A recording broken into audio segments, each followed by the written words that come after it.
Okay, welcome back to Stott's Fine Art.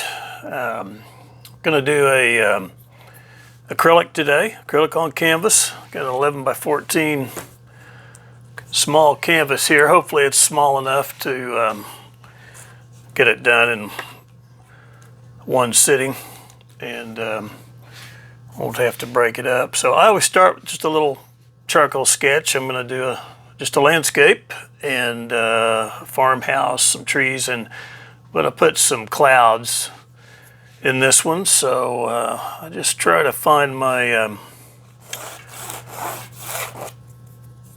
horizon line first. I'm gonna make a low horizon line because I want to emphasize some cumulus clouds today. So let's keep the horizon lower and the foreground will be minimized. And we'll keep this little farmhouse small also, so it will, the scale of it will make this a big, more of a vast landscape, which is what I want. So put this, just a side view of one of our typical farmhouse designs you see out across America and other countries too, possibly. And so got a couple of windows. Just roughing these in. This is acrylic as an opaque medium, so you don't have to be super careful putting these little charcoal sketch in. And I'm going to put a tree in front of this hiding part of this large tree.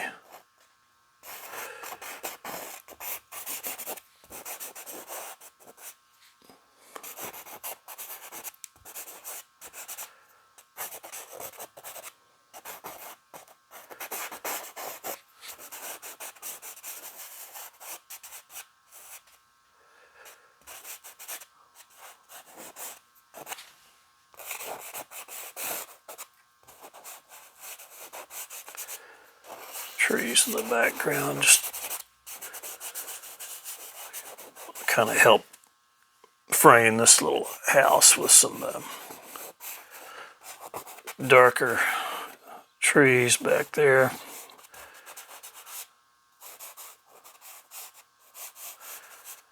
I like to use charcoal to keep it loose, just to make the painting loose from the beginning, just not tighten up on it. Window over here, and some trees on this side too.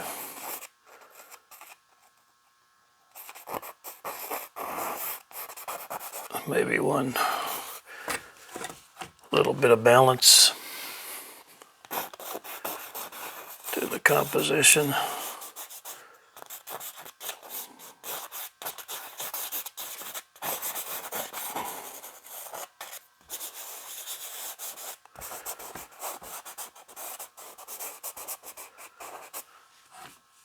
Okay.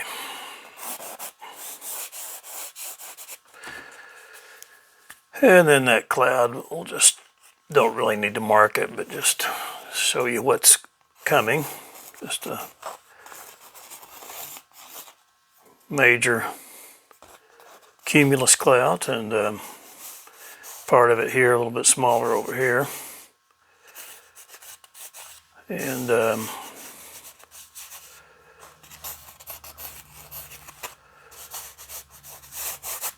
okay, that's all I really need for a beginning sketch. Now, I'll just make these lines somewhat permanent. Just get a little bit of raw sienna here, and just got a flat here. Any brush will do. Just going to start outlining these, and I don't worry about the charcoal. It's going to mix in. It is going to mix in and be a little bit dirty, but it's okay. We're going to do several layers, and those layers will, dirty charcoal will be long gone by the time we get to the end of it. Okay.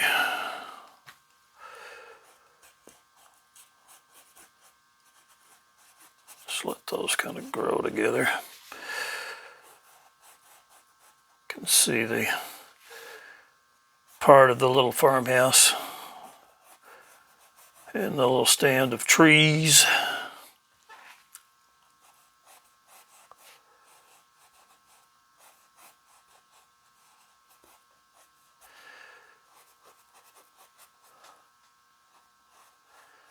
And I can clean this up too. This is very rough right now. You can be, just as long as you're in the same ballpark with what you want. I want the right scale and size, but little details like windows, just roughing them in, just blocking in would be the term.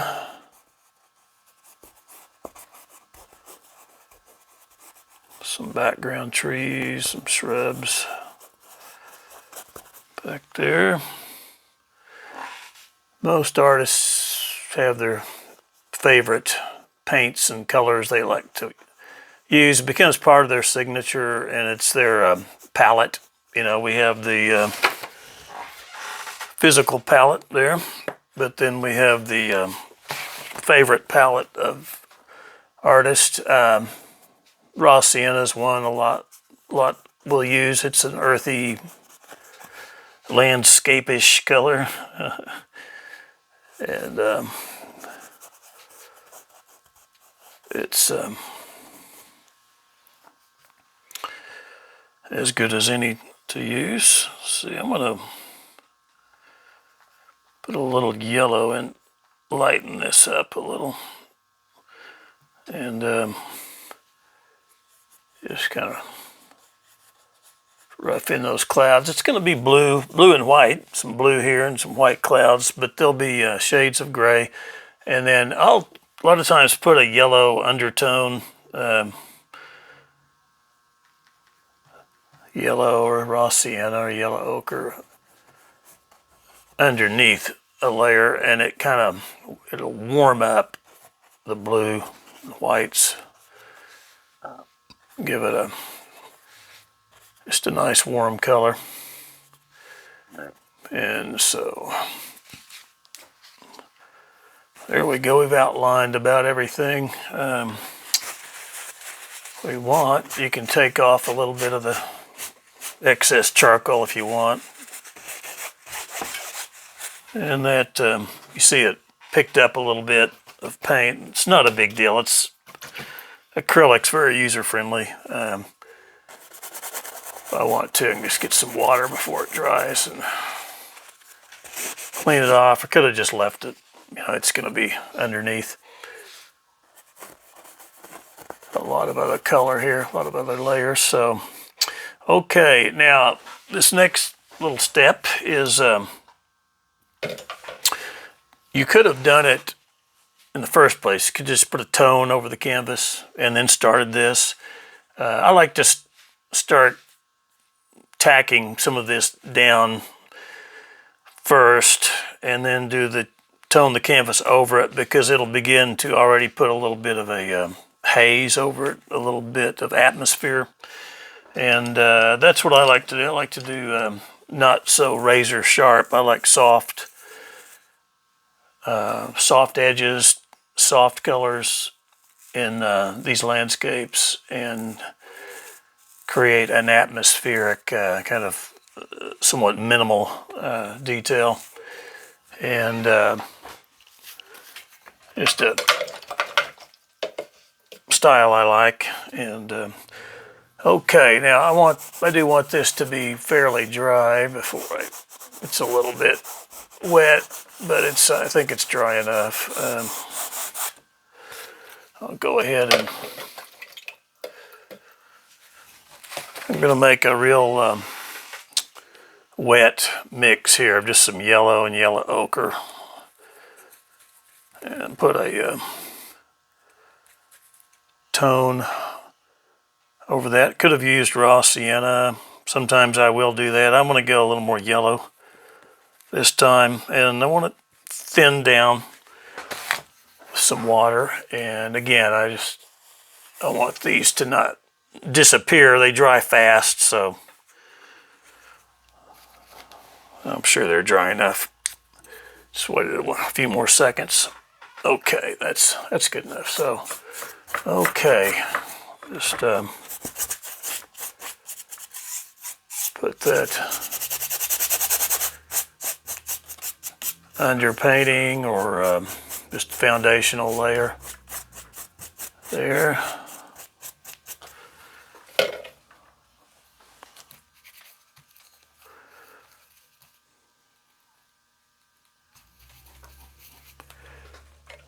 Getting some more paint here on the side. You can kind of see even early on the effects of the tone over these first basic base strokes here.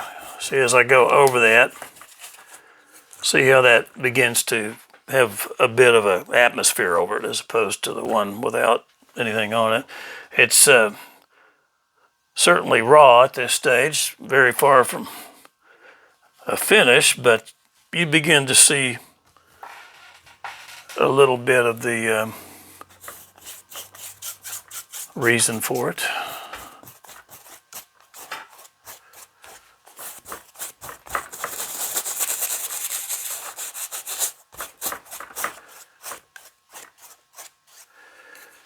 You got to be careful. You get down to the bottom of the painting not to pick up some trash down in there and get into the painting. When I'm doing a smooth canvas like this and thin layers, you know, any type of thing stuck in there is going to show up. If I have a textured canvas, or if I'm using a thicker paint style, it's not that big a problem, but you can pick up a little bit of gunk off your, even like charcoal dust or something that's not going to lay flat, and then it shows up in these thin layered smooth canvases. If you see that at the end of a painting, if it's a whole lot of them, you may be in trouble, but you could take a little fine sandpaper. Now you'll probably destroy some of the paint around the spot or two, and you'll just have to touch that up, but it's better if you can just keep that from happening. Of course, here's something right there. What is that?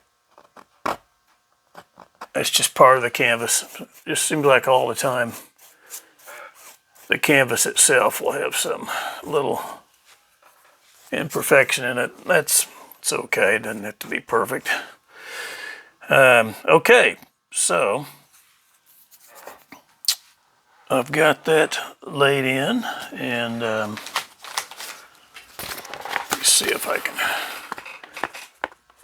okay, I want to just work a little on this these trees. I want to start laying in some darks. We're going to work from dark to light, and usually I just get some Hooker's green, some Mars black, make a real dark green mixture to put in. Start with that, and so some Hooker's green, a little bit of Mars black, not too much. Doesn't have to be black. I don't like to use pure black on a landscape. It never quite looks that good. I'll use it on it's funny, on an abstract. You You can use pure black. It looks very chic. It tends to kind of kill a landscape though, so I just mix some green and black, and okay, so just roughing in some darks using the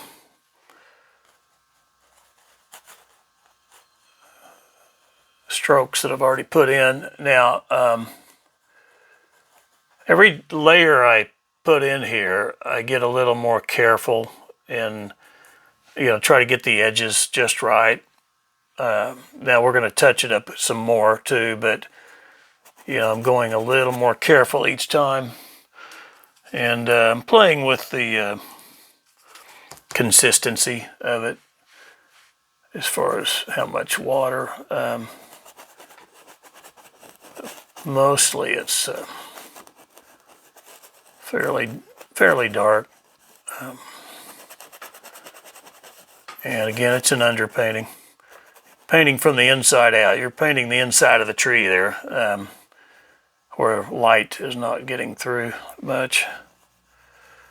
You can also lift at this stage. It's a good time kind of make some interesting little shapes here, and take that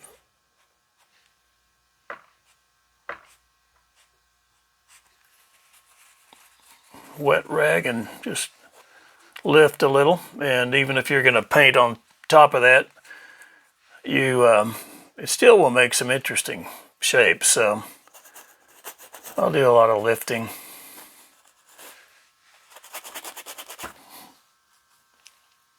With really a wet paper towel works even better than a wet rag or old bath towel. I just submerge them and squeeze them out, and so that they're no longer dripping, but they're thoroughly wet. And part of this atmospheric minimalistic style is soft edges. Now we do that with overlapping layers, but also dry brush blending. You get to the edges and the brush starts to dry out, so you can get a softer edge on that. It's that simple.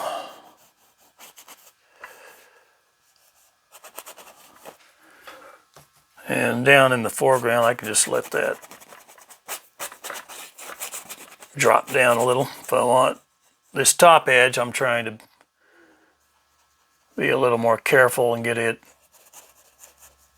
pretty close to where I want. Again, there'll be a lot of touch up. We can clean that up. Down at the bottom, I want it to kind of just fade off in different levels of that part in the foreground. I'm not really worried about that because I'm going to be painting on the foreground, biting into that and covering that up. That'll just create some interesting little terrain underneath the layers to come.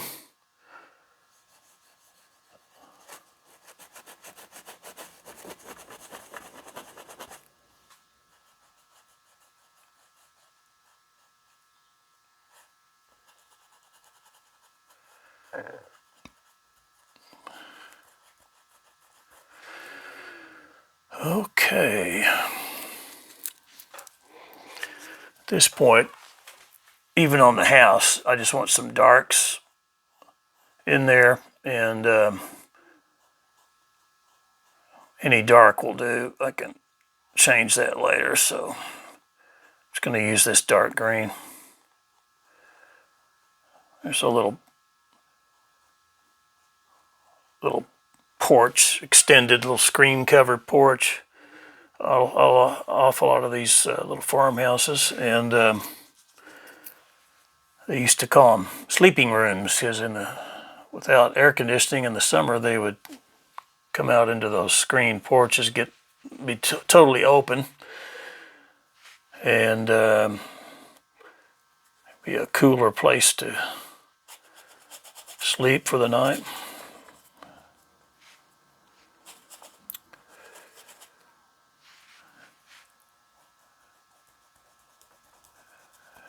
I'm actually old enough to remember when not everybody had air conditioning. We got one pretty soon, as I remember. I was pretty young when my dad installed an air conditioner. At first we had what they called a swamp cooler. It was like a fan, and then it was filled with water, and the water would drip down the coils, and the fan would blow across it, and it would blow in cool air off that water. But there was no refrigerant. Then we got an actual room air conditioner. It was a small house, so that one was a pretty big unit, but that one through the wall, or a window unit, they used to call them, would cool off the whole house pretty well.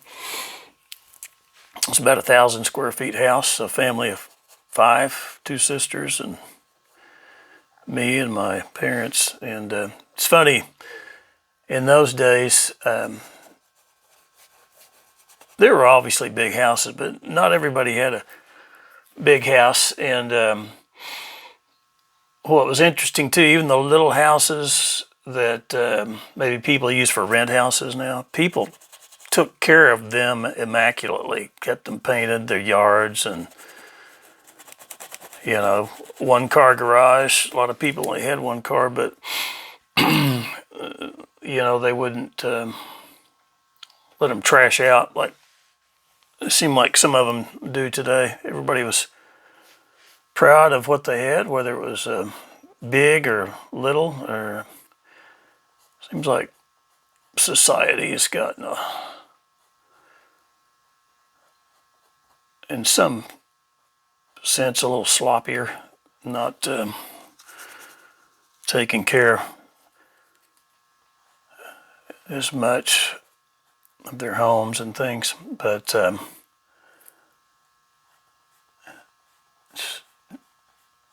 just as I was painting this little house, it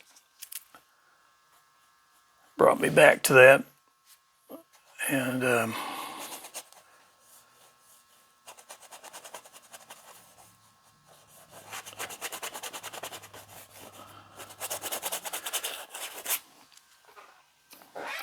I do remember on our block, they were just small wood framed houses, but they are all taken very well care of. And years later, I'd come back after I moved out of the house and the family moved out, and drive through the neighborhood. And it's okay, but people, they don't take care of it too well like they used to. Some of them are rent houses, and it's they're just not taking care of them. So anyway, enough on that. Okay, so we've got some darks laid in there, and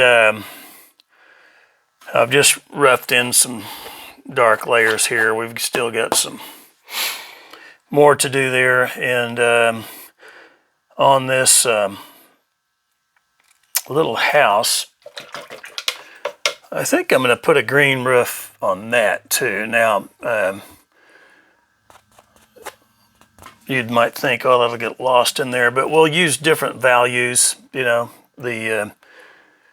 I'll be probably lightening these up a little, and I'll make that roof a little darker and where it'll show up. So value, not just color,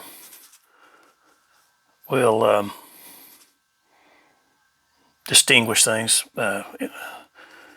and define things. So let me just let me show you here. I'll start lightening up some light on these trees just a little bit. Adding a little white and some raw sienna, getting just getting a lighter mix. Okay, it's a little too much paint, so take a little off and gonna lighten that tree up a bit. But you see with the dark underneath, it's got a nice base.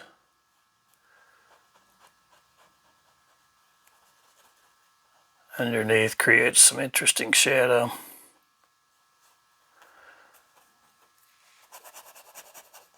Now you can also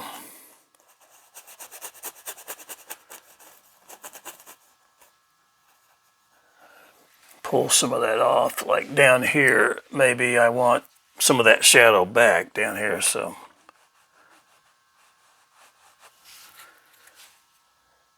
just pull some of that off. Now what you're seeing there, I'm going through a little quicker.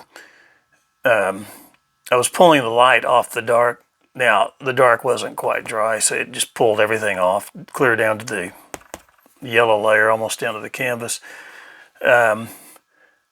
So maybe that's one of those happy little accidents Bob Ross talked about. That looks kind of interesting. So, but I can put some dark back in there if I need to. And up here, maybe a little.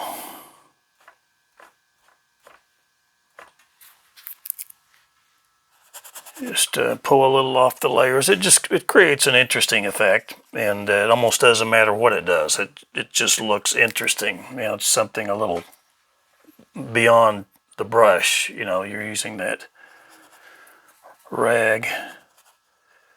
Okay, and I'm working on these edges. You see, a little more delicately,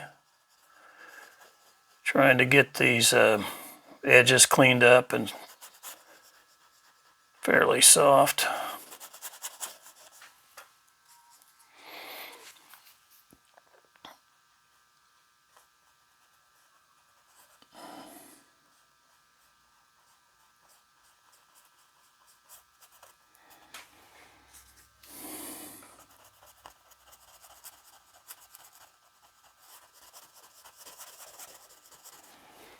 And again, I decided to lighten these up a bit for a couple of reasons. One is I wanted some light on them, but I want to make this a dark green roof here, so I want that value to be darker than that value. So I needed to. They were already had some dark on there, so as an underpainting, so I would need to bring in the lighter color. I'll leave some dark, maybe put some back in. But you can decide how visible something is, not just with color, but also value, light and dark. And I think that's something that's maybe more important than color even, is the value of things, the light, measurement of light and dark.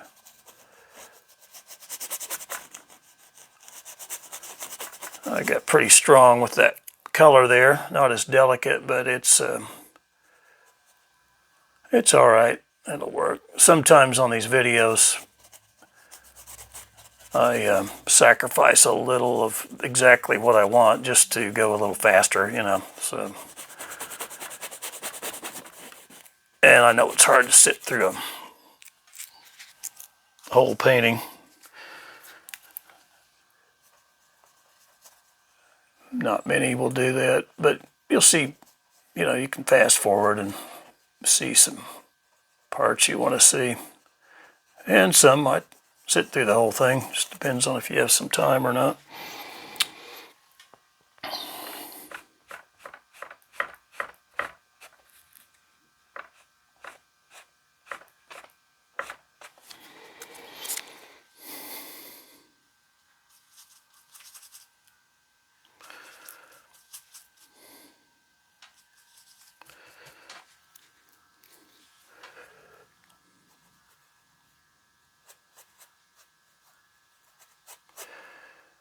Okay, this is looking okay. I'll do some more on that, but this is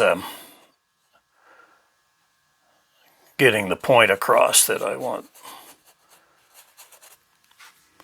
This darker, then I'm going to move to the sky, and then we'll come back and touch that up. Let me first put the dark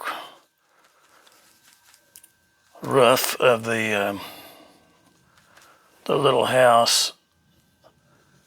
So I'm going back to some Hooker's green and a touch of black in it. Okay. And I'm starting to be a little more careful. Get this a little straighter. Again, that's opaque medium, so if I mess it up, I can just repaint edges. Clean it up.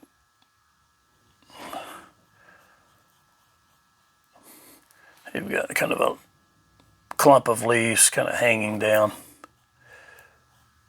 So, just painting around those. And this little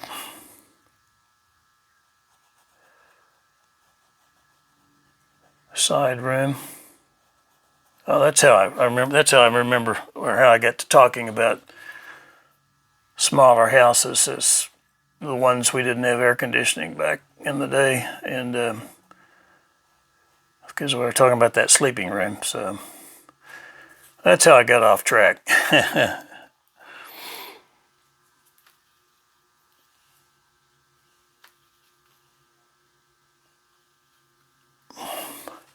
Okay, there's some dark green. It's almost too dark. I got a little more black in that than I wanted. Let me get some more green. And down in here, you just kind of see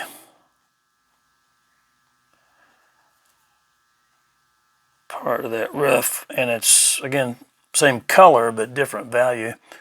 And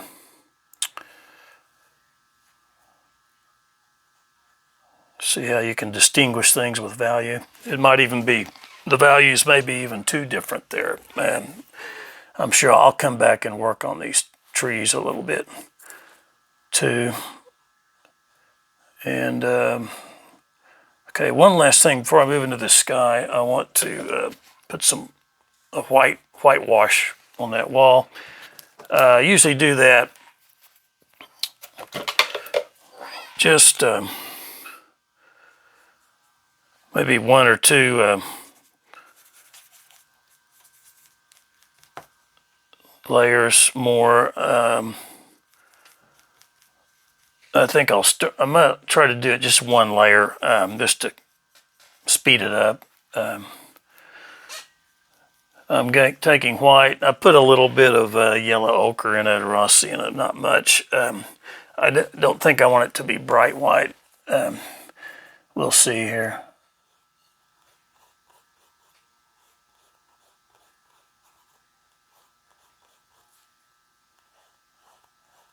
So you see the white wall in there.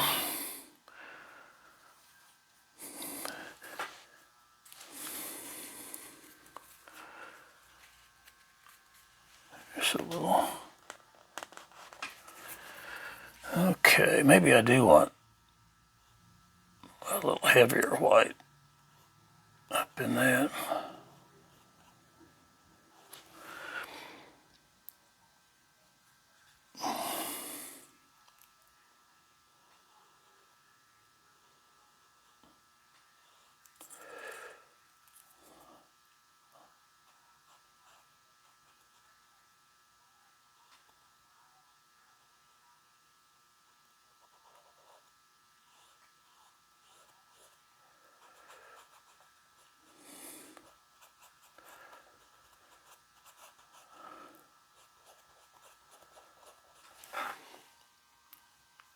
And I can, again, clean this up a little better later. It's trying to get it too perfect during the video.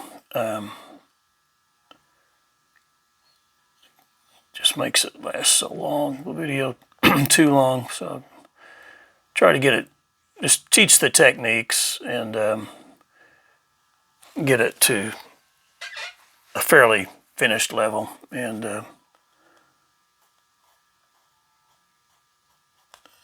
but keep it, try to keep it sometime less than eternity. Would be nice. Yeah, I am doing a little more bright white in there. Just I can darken it back later if I need to.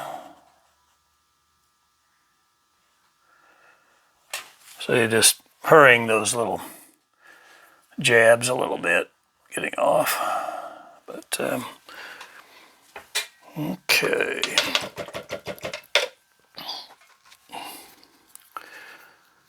And even down here, you know, you can come back and kind of soften maybe some of those grasses that are lapping up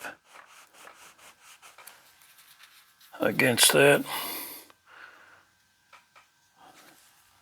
Cleaning up the edge I got off there.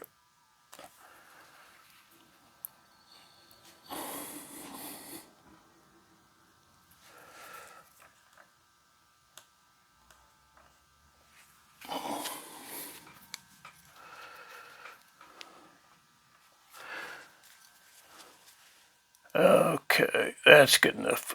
Now down here, I want to get to this sky. And what's our time? Yeah, we're 39 minutes. So.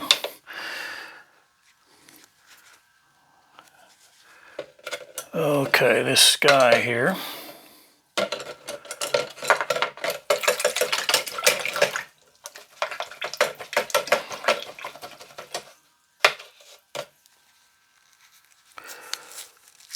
I want to introduce some of the blues and whites and grays on it.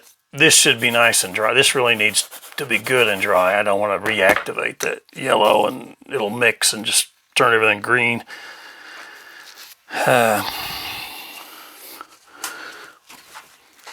So it's good. I'm sure it's good and dry by now. Let's see, where's the brush I want to use? Let me find maybe this round.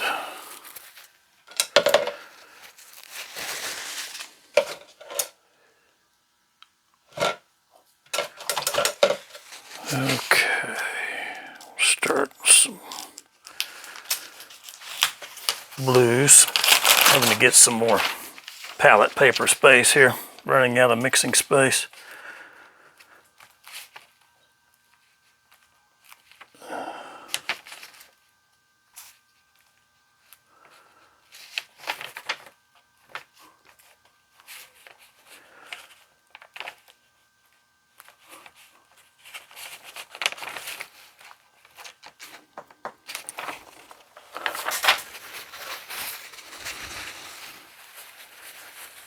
Oh, these delays. And then really I want this to be good and dry up here. It looks fairly dry.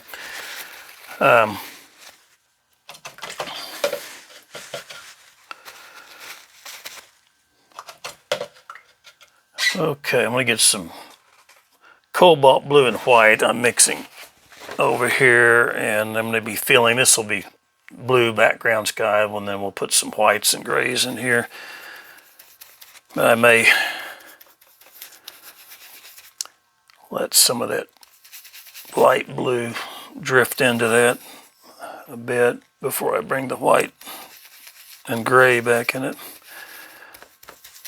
Okay, now I put a little bit of water in this. I'm trying to get the right consistency. I want, you know, some of this warm yellow to peek through,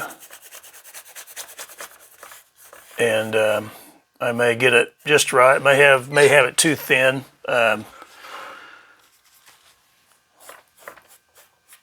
If you do, you know, you can always put another layer on it.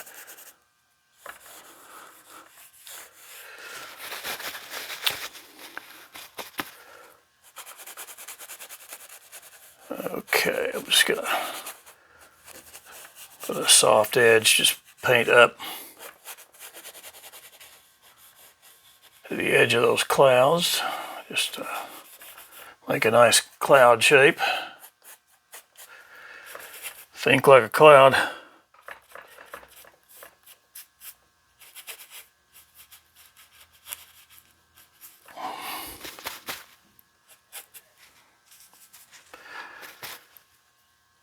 And this first layer it's one that not too strong, a little bit weak. It might be a little too weak, so I'll finish with it, but then add probably another thin layer.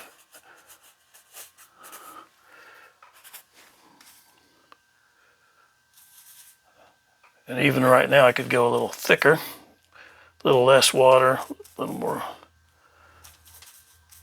paint. Some of these darker areas, you know, I'll want to cover up at some point. I don't have to do it right now, but clean that up.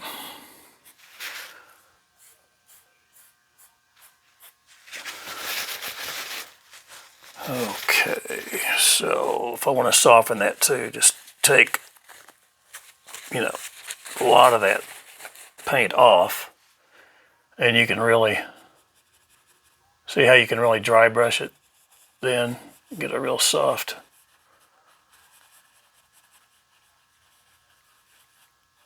edge. And that's what dry brushing is. Just, it's not really a dry brush, it's just drier than a fully wet brush. It's dry in comparison to a saturated brush.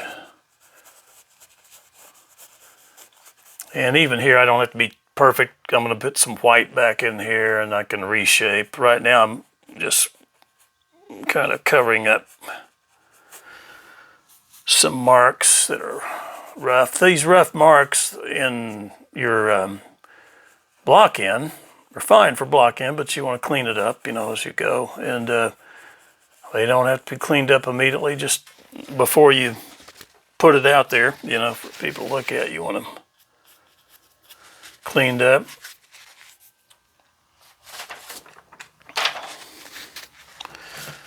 Okay, I'm letting that dry too. We may have a few cuts in this video where we'll jump forward. I'll see as I edit it. One thing about as you're layering, even blue, some more blue on the blue or white on there, if this isn't fully dry, as you put paint on, this might be a little sticky, and instead of putting paint on, this will just stick to your brush and you'll it'll bring it right off. Now, sometimes you want to do that, you know, but just remember when you do or don't want to do that. And see, like right in here, I could take a damp brush with no color and see, I'm just taking the blue off. It was dry to the touch. It wasn't quite fully dry yet, so it's coming, you manipulate it a little bit, it's coming right off. And like I said, sometimes you might want to do that. Usually I don't. I just want to put another layer in, but yeah, you just learn the characteristics of acrylic, and that's how you get used to it. When I first, I was raised more on, I started really young on oil and watercolor, like most artists were taught on back in the 60s. I started just as a youngster taking oil painting lessons, and they didn't really teach acrylic much. So when I got into acrylic as an adult, to me it just, it kind of looks like oil, and so I would try to blend it wet, and it would just dry so fast. The blend would just put on the brakes. So I didn't like it. But for some reason, I was just fascinated by it, so I kept working. I finally figured out, well, just let the layers dry and then do dry brush blending. And that's when I found something I liked, where I could get soft edges and blend it in dry brush blending. And that's how I don't know how long,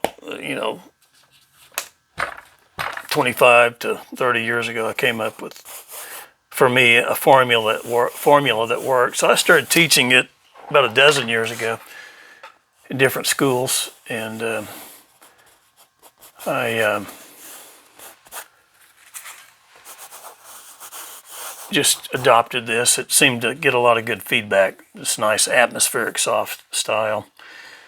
And okay, I'm going to work a little more on that later, the blue, but I can bring in some white right in here. Now I'm going to start the white with a very light gray, and there's lots of grays, warm gray, cool gray, medium gray, and from painting to painting, you never know what's, going to be the best shade. You just kind of work it for that painting. So I will start it here, and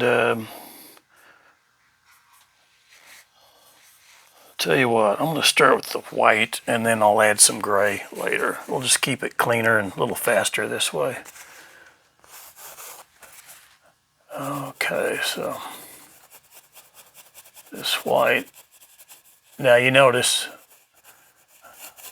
this is where that dry brushing and the layering, you're layering back and forth on these things, and you're dry brushing soft blends, and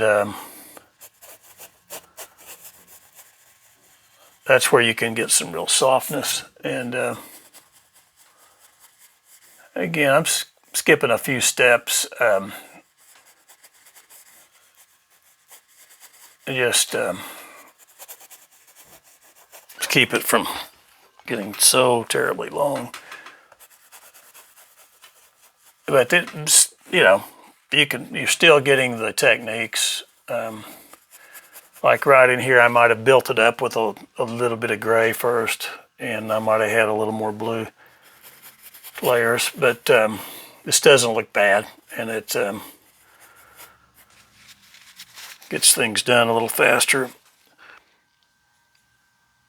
As I get lower here, I might add a little. Right now I'm just using pure white.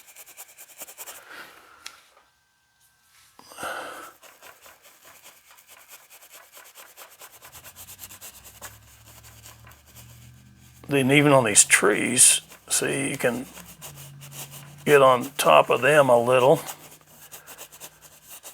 Yeah, you soften that.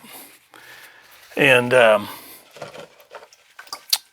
you can really do this a couple of ways. You can go ahead and get right on top of them pretty good to where that doesn't look good, but you see it soften that edge, and then you can come back and touch that up and get it just right. You can also do that, and to make it look a little nicer right off the bat, see how you can, so you can clean it a little with a, see, aren't these neat little techniques?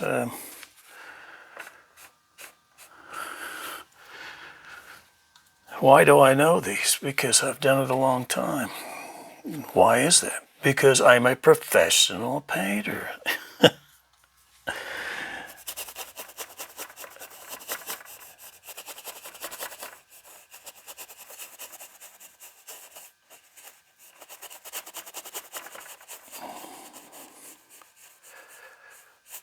And they say, don't try this at home. I say, do try this at home. Try it a whole lot.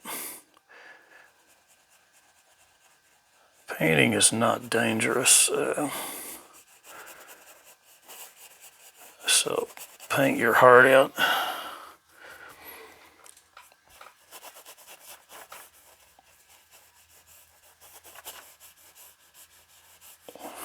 See, you can get on it pretty aggressively if I wanted to, and see how that really ghosts that out. Now it's a little too much, but you see the effect. Now as that dries too, that comes through a little more. So you can do some interesting little foggy things and just all sorts of tornado clouds or whatever. I haven't painted a tornado. I've lived through a few, and I'm not sure if I'll probably paint one someday, but they're fascinating, but a lot of people get killed from them. So. Anyway, that's not what we're doing here. So, but you see how I can lift that off. Now that's one reason this underpainting, it's better if it's good and dry, because if you lift that off, then you might lift everything off. And you want that under to stay. Okay, now right in here, just keep going.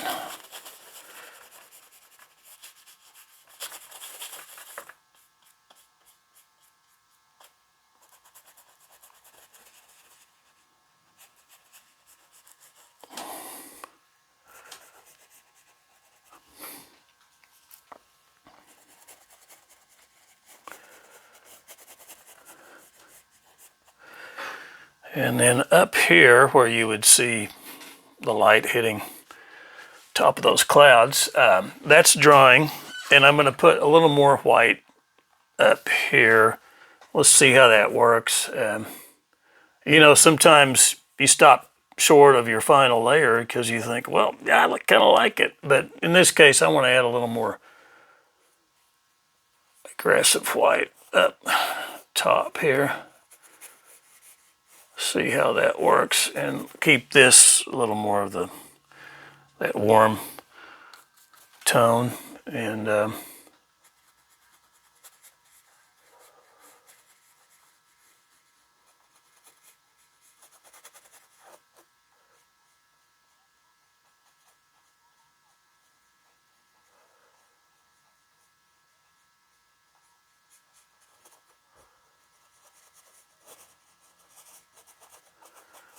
we'll see if this was a good idea or not. You know, I almost kind of liked it when it was soft all the way up there, but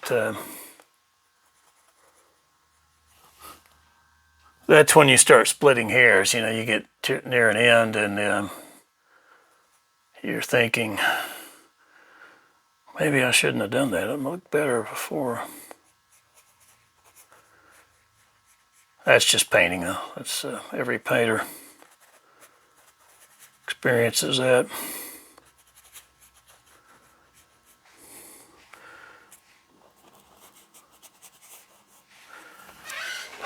Because that was softer, I kind of like that softer. So what you can do is take a little of that off if you want to. I felt like like I said, I was going to get more aggressive with the white, and I think it maybe looked better when it wasn't so aggressive. So taking a little off.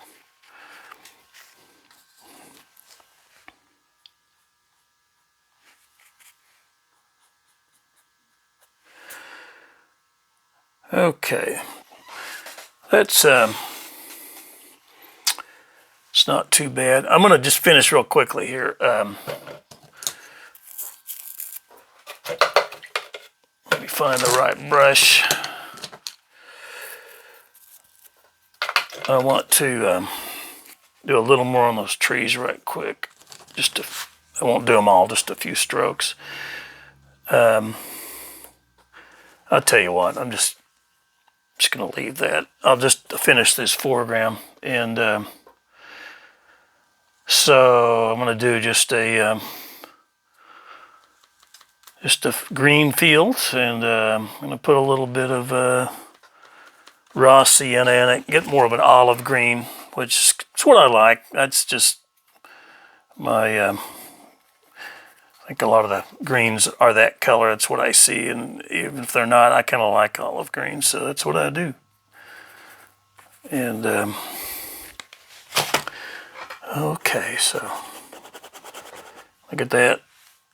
Still using it. That's good for painting around corners too. So it broke.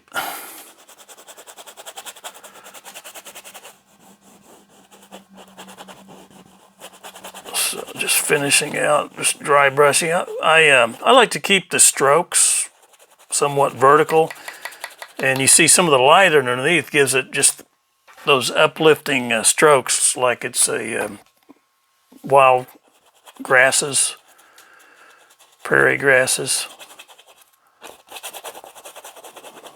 You can kind of see that. And I do that, I keep the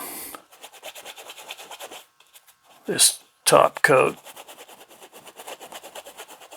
not too thick, and then a little of that light coat underneath shows through.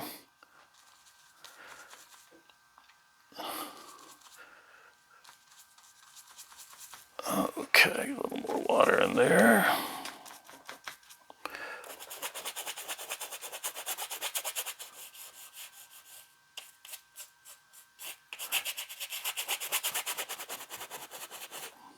And then I come up to this little house, get a little more careful. Clean it up a little.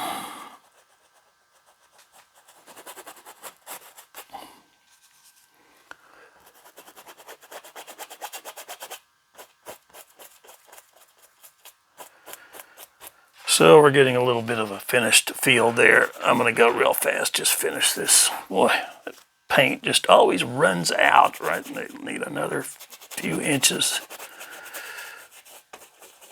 I don't want to stop and mix more paint.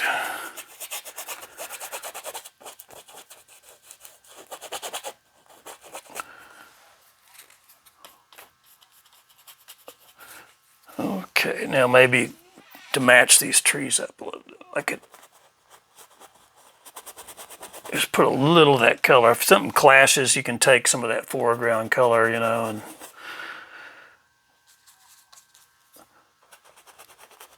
throw a little in the trees, and